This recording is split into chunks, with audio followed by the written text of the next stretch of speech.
नमस्कार दोस्तों, मैं हूं ममता तिवारी और आप सभी का स्वागत करती हूं मेरी चैनल ममताज वे में। कैसे हैं आप सब? तो ये बताने के लिए कमेंट बॉक्स में हर हर महादेव हमेशा की तरह जरूर लिखिए। तो चलिए दोस्तों, आज हम इस वीडियो में जानेंगे खरमास।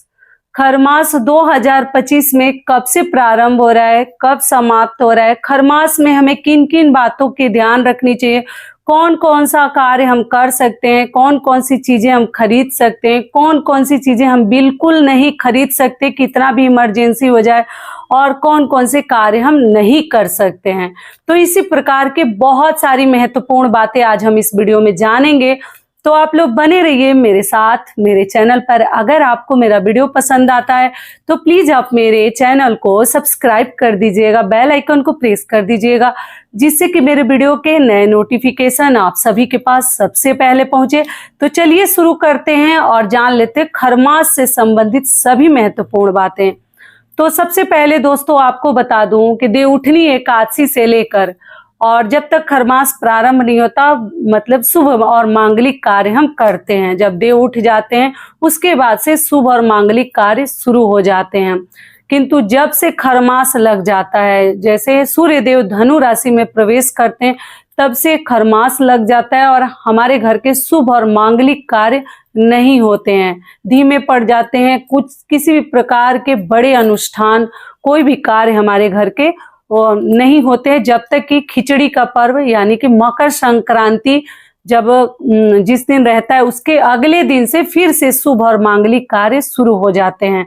तो खरमास में सूर्यदेव खर की सवारी करते हैं, आपको मालूम है। तो जो कि खर का रफ्तार आपको मालूम है बहुत ही धीमी गति से रहता है और गुरु बृहस्पति देव का प्रभाव कम हो जाता है, जिस वजह से हमारे शुभ और मांगलिक कार्य हमारे घर में नहीं होते हैं। तो सबसे पहले दोस्तों आपको बता दूं, इस साल 2025 में खरमास कब से कब तक है।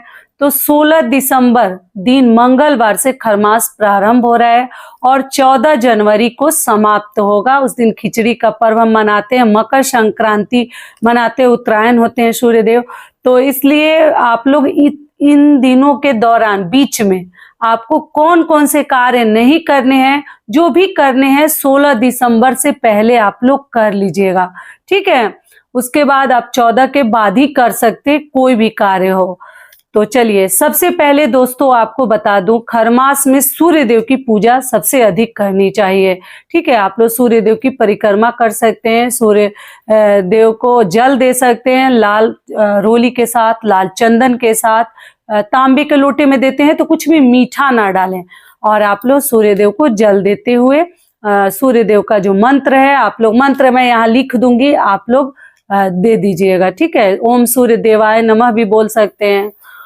तो चलिए उसके आगे दोस्तों आपको बता दूं कि आप किसी भी प्रकार का पूजा पाठ ऐसा नहीं है कि खरमास में नहीं कर सकते। आप सभी प्रकार के पूजा पाठ अपने घर में मंदिर में पूजा कर सकते हैं। कुछ लोग मंदिर नहीं जाते हैं, ठीक है। कुछ लोग खरमास में शिव जी को जल नहीं ढालते हैं, चढ़ाते हैं, लेकिन आप लोग मंदिर भी जा सकते हैं। देवी देवताओं की नॉर्मल विधि से हम पूजा कर सकते हैं। केवल ध्यान रखनी है, तीर्थ स्थल पे भी आप लोग जा सकते हैं। केवल आपको ध्यान रखनी है कि किसी भी प्रकार का बड़ा आयोजन अनुष्ठान वगैरह आपको नहीं करनी है। एक बहन का प्रश्न है, दीदी खरमास में क्या सतैसा कर सकते हैं, जैसे हमारे में सतैसा होता है। तो देखिए मैं अपने घर में पूछी थी अपने बड़े बुजुर्गों से, तो सतैसा जैसे खरमास में तो किसी प्रकार का मतलब ये सब पूजा पाठ अवॉइड करते हैं, लेकिन सतैसा और छठियार ऐसा चीज है ना कि आपके हाथ में नहीं है। बच्चे का जन्म कभी भी हो सकता है और सतैसा जो है ना, छठियार तो 6वें दिन से होता है। उनका कमेंट का रिप्लाई भी इसमें दे रही हूँ। तो 6ठे दिन होता है तो वो तो खरमास में आपको करना ही है, क्योंकि ये सब चीजें फिक्स नहीं होती ये डेट। और सतैसा भी 27 दिन पे होता है, ठीक है। तो अगर 27 दिन आपका खरमास के दौरान ही पड़ जाता है तो आप सतैसा का पूजा वगैरह आप लोग कर सकते हैं। जो भी बच्चे सतैसा में पड़ जाते हैं तो वो पूजा आप नहीं रोक सकते, क्योंकि जन्म के 27वें दिन ये पूजा किया जाता है। आप लोग एक बार ब्राह्मण से भी पूछ लीजिएगा, आप पंचांग वगैरह दिखा लें। ये हो गया। चलिए अब महिलाओं को ध्यान रखनी है कि आप किसी भी तीर्थ स्थल पे अगर जाते हैं तो तो अपने लिए चूड़ी बिंदी सिंदूर वगैरह खरीद सकते हैं, लेकिन पहननी नहीं है। कोरा चीजें आपको खरमास के दौरान नहीं निकालनी है। खरीद कर मजबूरी में अगर रखना पड़े तो रख सकते हैं, कहीं गए हैं कुछ पसंद आ जाए कुछ लेना है तो ले सकते हैं, लेकिन अपने हाथों में ना डालें। चूड़ी हो गया, सिंदूर हो गया, बिंदी हो गया, लगाए हुए पत्ते से, लगाए हुए डिब्बी से आप लोग इस्तेमाल कर सकते हैं। कम है तो भी वैसे ही चलानी है, लेकिन खरमास में ये सब चीजें हमें नहीं निकालनी चाहिए। मानने वाले के लिए तो बहुत ही नियम है, और नहीं मानने वाले के लिए जो अपनी मर्जी के जीते हैं तो उनका बात ही अलग है। लेकिन अगर आप लोग थोड़ा भी समझदारी से काम लेते हैं तो खरमास में कुछ भी नया अपने लिए ना निकालें। यहाँ तक कि साड़ी कपड़ा भी नहीं निकालनी चाहिए, बहुत मजबूरी ना हो तो ना निकालें। पहले ही शरीर पे डाल के 16 से पहले आप लोग रख लें। ये क्लियर हो गया। चलिए अगला आपको बता दूं कि खरमास में आप लोग झाड़ू मत खरीदिएगा। वो टूटा झाड़ू हो, घिस गया है, छोटा हो गया है, कैसा भी हो, लेकिन खरमास में उसी झाड़ू से काम चलाएगा। लेकिन खरमास में ये सब चीजें हमारे घर के सुख समृद्धि के लिए मानी जाती हैं। कभी इनके साथ हमें मतलब ऐसे रिस्क नहीं लेनी चाहिए कि चलो आजमा कर देखते हैं, कुछ नहीं होता, मत कीजिएगा। तो झाड़ू आप लोग कभी ना खरीदें।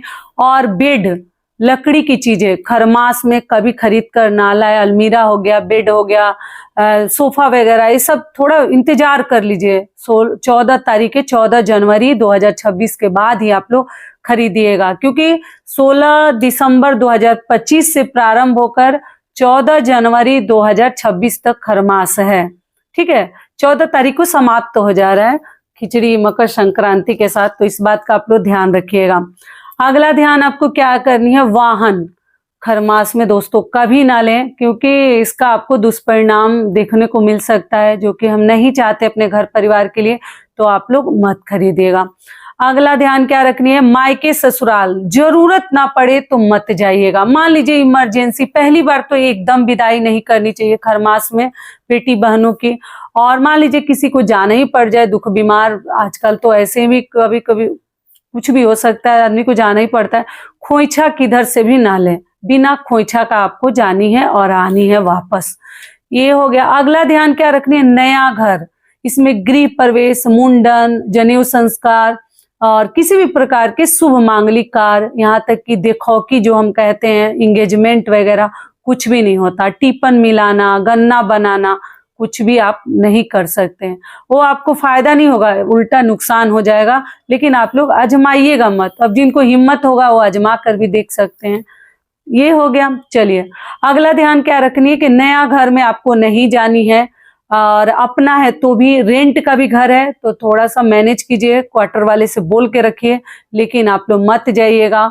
पहले ही जाकर उस घर में कुछ ना कुछ रख के आ जाए, भगवान की फोटो प्रतिमा, तब जाकर आप उसमें इमरजेंसी में जा सकते हैं।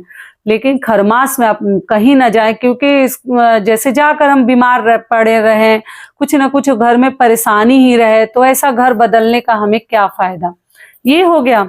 चलिए अगला आपको ध्यान क्या रखनी है, खरमास में महिलाएं बाल ना कटवाएं। ध्यान रखिएगा, अगर क्यों बाल कटवाना, अगर जरूरत ना पड़े तो खरमास में महिलाओं को कैंची नहीं लगानी चाहिए। बालों में थ्रेडिंग वगैरह आप लोग करवा सकते हैं, किंतु अपने बालों में कैंची वगैरह आप लोग ना लगवाएं। अगला नियम क्या है कि खरमास में किसी भी प्रकार का नया व्रत आपको शुरू नहीं करनी है। उद्यापन वगैरह दोस्तों आप लोग कर सकते हैं। मान लीजिए पहले से करते आ रहे हैं और उद्यापन आपको करनी है तो खरमास में कर सकते हैं। जो लोग पहले से कोई व्रत करते आ रहे हैं वो कंटिन्यू लगातार आगे भी कर सकते हैं, लेकिन नया व्रत प्रारंभ ना करें। क्लियर हो गया।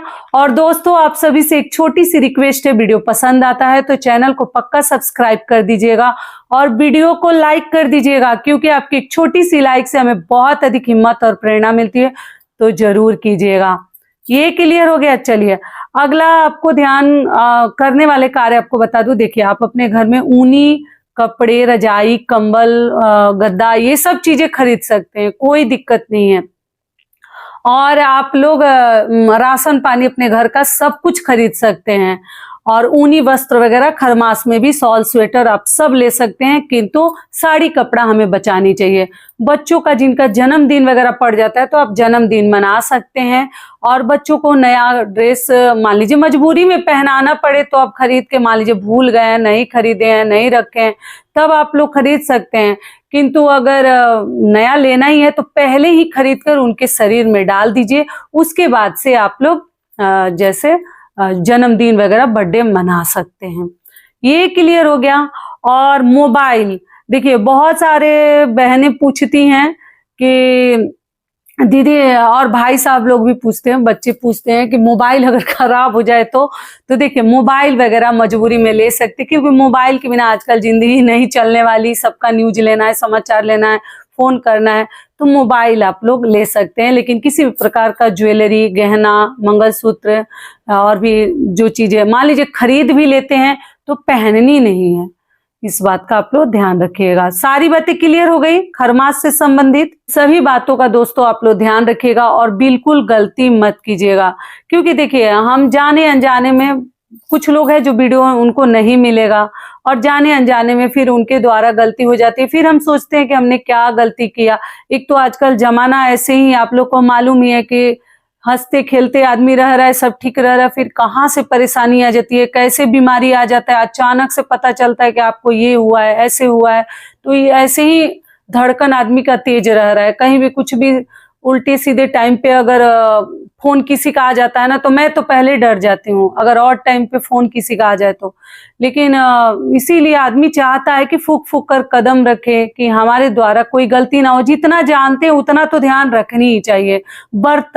बर्तन भी दोस्तों खरमास में आप लोग कोई नया बर्तन खरीद कर ना लाएं, ठीक है। भगवान के लिए आप कोई भी चीजें नया ले सकते हैं, खरीद सकते हैं, उनको चढ़ा सकते हैं, लेकिन अपने घर के लिए ऐशो आराम वाली चीजें आपको बिल्कुल नहीं खरीदनी चाहिए, ठीक है।